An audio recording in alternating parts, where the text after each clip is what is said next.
Ketahuilah, Nabi Muhammad SAW manusia yang paling afdal, manusia yang paling bagus akhlaknya, yang paling agung, yang paling luhur, yang paling mulia. Sayyidina Hassan bin Thabit, sahabat Rasulullah SAW, beliau memuji kepada Nabi Muhammad. Dan terus terang yang menyampaikan pujian kepada Nabi Muhammad itu banyak, sangat banyak sekali. Di antaranya para sahabat demikian banyak yang memuji Rasulullah. Di antaranya Sayyidina Hassan bin Thabit, Ka'ab bin Zuhair, Abbas bin Abdul Muttalib, dan banyak para sahabat-sahabat lain yang mengungkapkan pujian mereka kepada Rasulullah. Bahkan ada satu syair daripada Hassan bin Thabit yang sering kita dengar, yang familiar di telinga kita.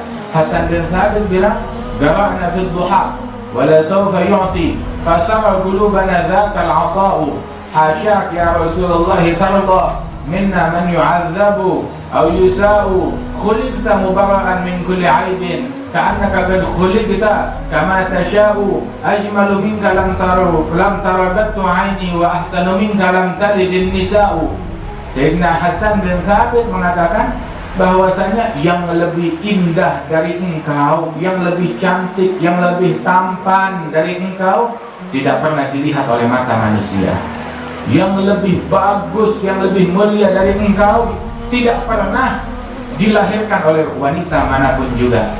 Tidak pernah dilahirkan oleh wanita manapun juga. Hingga Al-Bur'i, beliau dalam pujiannya kepada Rasulullah SAW menyebutkan bahwasanya Siti Aminah menggendong bayi yang lebih mulia daripada bayi yang digendong oleh Maryam binti Imran, yakni Nabi besar Muhammad sallallahu alaihi wasallam.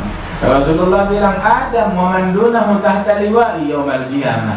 Nabi Adam dan nabi-nabi keturunan anak cucu Adam besok hari kiamat, mereka berpayung di bawah benderaku, kata Rasulullah sallallahu alaihi wasallam.